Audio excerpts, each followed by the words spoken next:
Good morning, सुप्रभात। आज की ताज़ा खबर के इस नए एपिसोड में मैं श्रुति खोपड़े आप सबका स्वागत करती हूँ। तो चलिए फिर शुरू करते हैं ग्लोबल इकोनॉमी के न्यूज़ के साथ। तो अगेन मिस्टर ट्रम्प इन्होंने एक जो यहाँ पे न्यूज़ दी थी अबाउट ग्रीनलैंड पे जो इनका एक्विजिशन का प्लान है, तो उसकी ही रिएक्शन स्टॉक मार्केट पे दिख रही है। मंडे को हालांकि यूएस का स्टॉक मार्केट बंद था। ट्यूसडे को स्टॉक मार्केट ओपन हुआ है, but again all indices were kind of negative because of the news जो उन्होंने दी है कि जिसमें he is proposing tariffs for the countries जो भी अपोज करेंगी टू बाय ग्रीनलैंड। एंड जो वोलेटिलिटी इंडेक्स भी है यूएस का, वो सर्ज हुआ था about 20, reaching almost highest level since November 25। Also treasury yields भी यहाँ पे स्पाइक हुए थे बिकॉज यूएस डॉलर और वीकन हुआ है एंड और ज़्यादा यहाँ पे डंपिंग हुई है ऑफ बॉन्ड्स की, जिसकी वजह से बॉन्ड्स की प्राइस कम हुई तो यील्ड्स यहाँ पे बढ़े हैं, which is kind of a concerning reason. And यहाँ पे मिस्टर ट्रम्प जो है उन्होंने कहा है कि 8 नाटो मेंबर्स जो है वो यहाँ पे उनके लिए टैरिफ्स फेस करेंगे because of the escalations which happening. And ये टैरिफ्स होंगे of almost 10% since first Feb and ये आगे जाके बढ़ सकते हैं टू 25% फ्रॉम 1 जून। इफ ये सब कब होगा? जब डील कोई यहाँ पे होगी नहीं regarding total purchase of Greenland.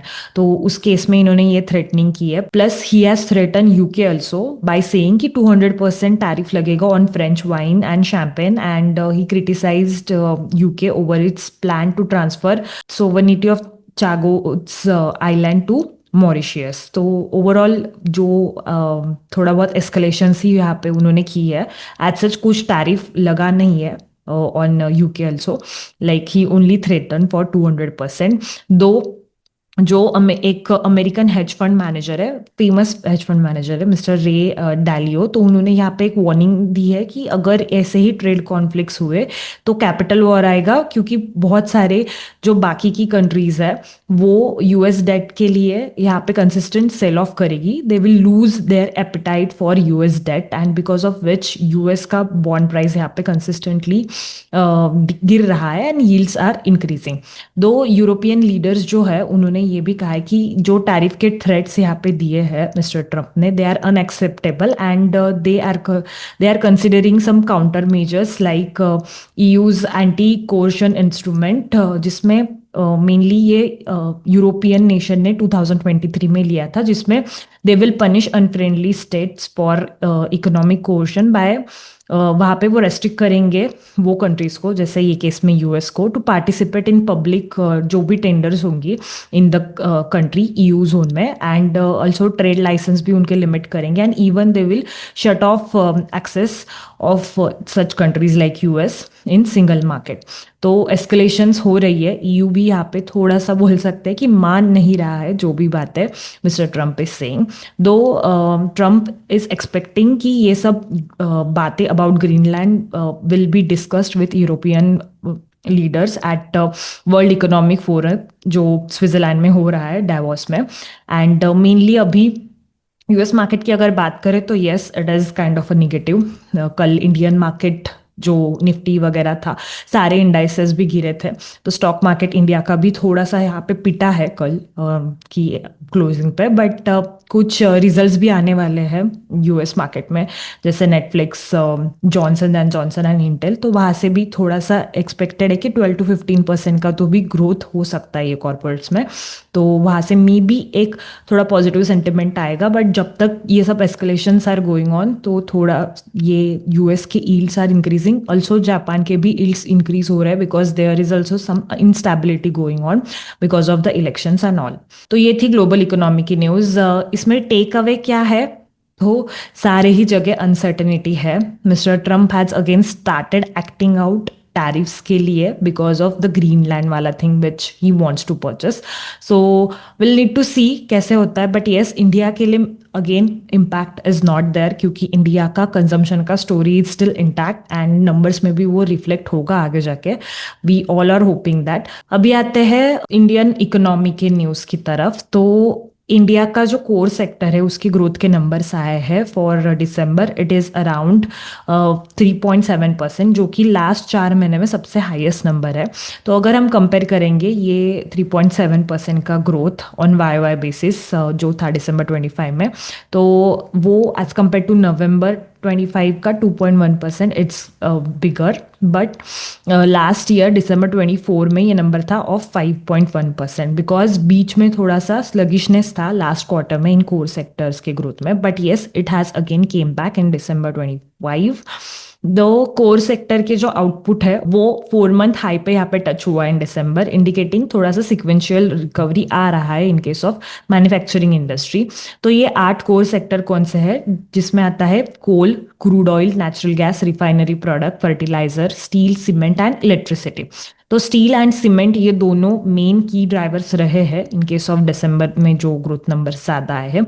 Cement का प्रोडक्शन यहाँ पे बढ़ा है 13.5% ऑन वाई बेसिस, स्टील का यहाँ पे बढ़ा है 6.9%, इलेक्ट्रिसिटी भी यहाँ पे 5.3% से इंक्रीज हुई है, fertilizers has also grew by 4.1%, coal production 3.6% से बढ़ा है इन December 25। तो ये मेन 5 सेक्टर की वजह से ही ये ओवरऑल कोर सेक्टर का ग्रोथ यहाँ पे हुआ है। दो क्रूड ऑयल के प्रोडक्शन जो है वो डिक्लाइन हुआ है by 5.6% on Y basis, natural gas के भी आउटपुट 4.4% से कम हुए हैं। बट ऑन क्यूमुलेटिव बेसिस अगर देखेंगे तो अप्रैल से लेकर दिसंबर तक FY26 में 9 मंथ्स में 2.6% से ये कोर सेक्टर्स में ग्रोथ हुई है। तो टेक अवे ये केस में क्या है कि इंडिया का जो इंडस्ट्रियल एक्टिविटी है उसमें अगेन मोमेंटम दिख रहा है। मेटल्स के केस में तो हम सबको ही पता है, मेटल्स का थोड़ा सा यहाँ पे रैली एक बोल सकता है, across all metals we can see that, like except silver gold, बाकी सब में मतलब दिख ही रहा है अलॉन्ग विद देम। तो that's happening. But yes core sectors जो है सीमेंट, स्टील, कोल जैसे, इनमें भी मोमेंटम इंडिया के केस में दिखा है इन केस ऑफ December 2025। अभी आते हैं स्टॉक स्पेसिफिक न्यूज़ पे। तो बजाज इलेक्ट्रिकल्स का शेयर कल ऑलमोस्ट 11% से बढ़ा था। This was mainly driven by company ने एक यहाँ पे न्यूज़ अनाउंस की है that they will enter into wire segment under lighting solution business. तो इस पे ही स्टॉक ने यहाँ पे पॉजिटिवली रिएक्ट किया है। तो मेनली कंपनी ने ये कहा है कि they will enter into this segment by two M expansion and diversification of business for long term sustainable growth, and mainly product का भी जो लॉन्च है वो होगा इन नियर टर्म, एक बार इन्वेस्टमेंट प्रॉपर यहाँ पे उसमें स्केल आउट हो जाए। तो जो लाइटिंग सॉल्यूशन है वो करेंटली कंपनी के लिए 10% के आसपास का मार्जिन है वो सेगमेंट का, बट वायर सेगमेंट ये एक less competitive but high margin business है, तो वहां से कंपनी के मार्जिन इंप्रूवमेंट होने के चांसेस है।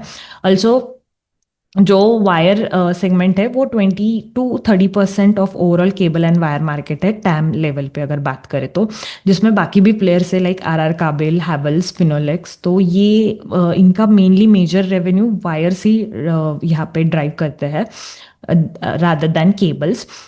मोतीलाल ओसवाल ने यहाँ पे एक एक्सपेक्टेशन भी दिया है कि इन case of wires and cable segment 15% के आसपास का कैगर हो सकता है इंडस्ट्री के ग्रोथ का from FY25 to FY27। And RR काबिल भी यहाँ पे यही एक्सपेक्ट कर रहा है कि वायर टू केबल मिक्स में यहाँ पे एक शिफ्ट होगा to 65:35 by the end of FY26, considering domestic and export related demand. तो एक स्ट्रॉन्ग ग्रोथ एक्सपेक्टेड है सबको ही in case of wire segment, and जिसमें ही बजाज इलेक्ट्रिकल जाने की बात कर रहा है, तो it's a positive news for the company, that's why the stock has increased. तो टेक अवे वही है, वायर सेगमेंट में जाने के लिए for the company it's a high margin business, plus CAGR भी अच्छा खासा यहाँ पे स्ट्रॉन्ग लेवल पे दिख रहा है as said by Motilal Oswal and बाकी कॉम्पिटिटर्स टू। तो that's why the stock has surged by 11%। अभी आते हैं रिजल्ट सीजन पे। तो यूनाइटेड स्पिरिट का कल रिजल्ट था, तो Q3 में प्रॉफिट यहाँ पे कंपनी ने रिपोर्ट किया है एट 529 करोड़, जो एस्टिमेट था उसके आसपास ही आया है। एबिटडा भी यहाँ पे 618 करोड़ का रिपोर्ट किया है, तो विथ ऑपरेटिंग मार्जिन एट 16.8%, जो थोड़ा सा एक्सपेक्टेशन से कम है। But yes on Y basis net profit has grew by 11.8% and revenue 7.3% से बढ़ा है। जो नेट सेल वैल्यू है एनएसवी है वो भी यहाँ पे बढ़ा है by 7.6%। And this is mainly because prestige and above जो सेगमेंट है कंपनी का उसमें 8.2% का यहाँ पे क्वार्टरली बेसिस पे ग्रोथ रिपोर्ट किया था इन केस ऑफ एनएसवी।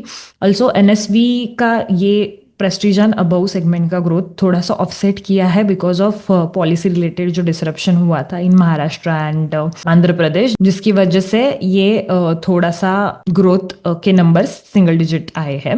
दो पॉपुलर सेगमेंट में यहाँ पे एनएसवी में डिक्लाइन है by 4.6% mainly due to Maharashtra का इम्पैक्ट। ओवरऑल मैनेजमेंट ने यही कहा है कि एक स्ट्रॉन्ग मोमेंटम होगा in case of rest of India and in next few quarters. And also portfolio जो है वो प्रीमियम एंड पे ही रहेगा डिस्पाइट जो भी पॉलिसी के हेडविंड्स है। तो की टेक अवे क्या है in case of United Spirits, profit जो है वो एस्टिमेट्स के हिसाब से ही आया था, थोड़ा सा मार्जिन पे यहाँ पे प्रेशर था but yes result was quite average. Next is result of credit access Grameen. तो कंपनी ने यहाँ पे दमदार नंबर्स Q3 के लिए रिपोर्ट किए हैं। It has shown a turnaround by reporting net profit of 252 crores as compared to loss of 100 crores in last year. तो नेट इंटरेस्ट इनकम जो है 13% वाई बेसिस से बढ़ा है, indicating improved operating performance. Q3 की एक अच्छी खासी यहाँ पे रिकवरी दिख रही है क्योंकि लास्ट ईयर के Q3 में इनका परफॉर्मेंस अच्छा नहीं था कंपनी का। जो AUM है असेट अंडर मैनेजमेंट वो बढ़ा है by 3.1% on Y basis. Disbursement भी यहाँ पे 32.9% ऑलमोस्ट 33% से डिसबर्समेंट बढ़ी है। कंपनी ने 2.2 लाख न्यू बोरोवर यहाँ पे ऐड किए हैं in this quarter with 39% classified as new to credit customer. And also unique customer का भी जो यहाँ पे शेयर है वो इम्प्रूव हुआ है 41% जो पिछले क्वार्टर 36% पे था। ब्रांच नेटवर्क यहाँ पे 8.8% से कंपनी ने बढ़ाया है to 2200 branches and employee count भी 10% से यहाँ पे इंक्रीज किया है। एंड कलेक्शन एफिशिएंसी अगर बात करें तो it has also improve to 95% in सितंबर 2025। तो क्रेडिट एक्सेस ग्रामीण का की टेक अवे क्या है कि माइक्रो फाइनेंस वाली जो कंपनी है they are again started giving good numbers and क्योंकि इनके NII जो है नेट इंटरेस्ट इनकम वो भी 13% से बढ़ी ऑन वाई बेसिस। तो very very good result and overall एक रिकवरी वाला रिजल्ट यहाँ पे कंपनी ने दिया है। Next is result of persistent system जो कि हम सबको पता है टेक कंपनी है, it's kind of a data engineering वाली company which is doing lot of things into AI and cloud also. तो रेवेन्यू इसका इंक्रीज हुआ है by 5.5% on QOQ basis in case of Q3। Net profit दो यहाँ पे decline हुआ है बाय 6.7% QOQ बेसिस पे, मेनली बिकॉज जो थोड़ा सा इम्पैक्ट आया है बिकॉज ऑफ वन ऑफ जो आइटम्स है। बट EBITDA मार्जिन की अगर बात करें तो वो रिपोर्ट की है 14.4% पे फ्रॉम 16.3% जो पिछले क्वार्टर रिपोर्ट हुआ था। ओवरऑल परफॉर्मेंस जो है वो इन लाइन विथ एक्सपेक्टेशन था, दो प्रॉफिटेबिलिटी थोड़ी सी यहाँ पे स्लगिश लेवल पे है। बट मैनेजमेंट ने यही हाईलाइट किया कि there is still demand for data cloud and digital engineering and companies continuously deploying agentic AI, तो जिससे एक ओवरऑल प्रोडक्टिविटी एनहांस होगी एंड क्लाइंट अडॉप्शन भी फास्टर लेवल पे होगा इन केस ऑफ AI। तो key takeaway again is this only कि परसिस्टेंट के numbers are in line, though profitability has impacted a bit but yes the growth is थोड़ा सा slow down हुआ है क्योंकि पहले ये कंपनी डायरेक्टली 30-40% प्लस भी ग्रोथ इसने रिपोर्ट की है। But because of overall base भी अभी बन चुका है FY25 का अच्छा खासा, तो numbers are getting there but yes profit तो थोड़ा इम्पैक्ट हुआ है। Next is result of AU small finance bank. तो कंपनी हैज रिपोर्टेड 26% का YOY increase in net profit and net interest income जो है वो बढ़ी है by 16% mainly because of overall earnings growth ही। तो नेट निम्स जो है वो बैंक के है around 5.7% which is kind of a lower as compared to Q3 FY25, तभी 5.9% के आसपास थे बट लास्ट क्वार्टर से ये इम्प्रूव हुआ है। प्री प्रोविजनिंग प्रॉफिट जो है वो इंक्रीज हुआ है by 3% on Y Y basis. Credit cost यहाँ पे डिक्रीज हुई है बाय 34%, मेनली बिकॉज ऑफ जो microfinance and credit card का जो सेगमेंट है वो यहाँ पे थोड़ा सा नॉर्मलाइज हुआ है, उसकी ही वजह से। CASA ratio it has remain stable around 29% during the quarter. And CASA deposit जो है वो इंक्रीज हुए है by 16% on Y Y basis. And 31% से करंट अकाउंट डिपॉजिट में इंक्रीज हुए हैं, 13% से सेविंग डिपॉजिट बैंक के बढ़े हैं। असेट क्वालिटी की अगर बात करूँ तो it has remain stable. Gross NPA जो है वो यहाँ पे डिक्लाइन हुए है टू 2.3% फ्रॉम 2.4%, अगर 41% क्यू लेवल पे कंपेयर करें तो। Net NPA has also remain unchanged at 0.88%। तो बैंक ने यहाँ पे जो गाइडेंस दिया है मैनेजमेंट ने, दे हैव सेड कि एक बैंकिंग सेक्टर में ही ग्रोथ रही है in case of Q3, and that's why they have the strong growth across margin, asset quality and profitability too. तो टेक अवे क्या है एयू स्मॉल फाइनेंस से? तो प्रॉफिटेबिलिटी में यहाँ पे 26% से प्रॉफिट्स बढ़े हैं। Asset quality has remain intact and also NIMs भी थोड़े से यहाँ पे इंप्रूव हुए हैं। एंड बैंकिंग सेक्टर में अगेन थोड़े से अच्छे रिजल्ट्स भी दिख रहे हैं बिकॉज ऑफ द लिक्विडिटी जो रेट कट्स की वजह से इनफ्लो हो रही है। तो maybe we can say that banking can be the next sector to watch in coming year. तो इसके बाद आते हैं एसआरएफ के रिजल्ट पे। तो company has reported a strong Q3 performance with net profit 60% से बढ़ा है on Y Y basis. Revenue has increase by 6.3%। EBITDA 26% से बढ़ा है, जिसके कारण मार्जिन यहाँ पे इंप्रूव हुए टू 21%, जो पिछले साल भी अप्रॉक्स 20.9%, मतलब 21% के अराउंड ही थे। कंपनी ने यहाँ पे जो स्पेशलिटी केमिकल का सेगमेंट है उसमें म्यूटेड परफॉर्मेंस दिया है बिकॉज ऑफ चाइनीज कॉम्पिटिटर्स ने एक एग्रेसिव प्राइसिंग की है, तो वहाँ से ये इंपोर्ट करती है। That's why they have directly impact on the speciality chemical segment. दो कंपनी को यहाँ पे ऑलमोस्ट 73 करोड़ का इम्पैक्ट है ऑफ वन टाइम कॉस्ट जो न्यू लेबर कोड की वजह से हुई है। बट येस, जब स्टॉक प्राइस की बात करूँ तो रिजल्ट के बाद 4% शेयर यहाँ पे गिरा था बिकॉज मेनली बिकॉज ऑफ जो प्रॉफिटेबिलिटी पे इम्पैक्ट है एंड ओवरऑल सेक्टर में भी जो कंसर्न है रिगार्डिंग स्पेशलिटी केमिकल्स, उसके ही चक्कर में। तो that's it for the news. But जैसे मैंने लास्ट एपिसोड में जब मैंने किया था तब कहा था कि I will share some interesting facts आगे जाके। तो आज एक ये इंटरेस्टिंग फैक्ट है अराउंड सिल्वर, क्योंकि हम सबको ही पता है silver is reaching the historical level. कल ही उसने 3 लाख पर केजी का भी जो प्राइस है वो क्रॉस किया है।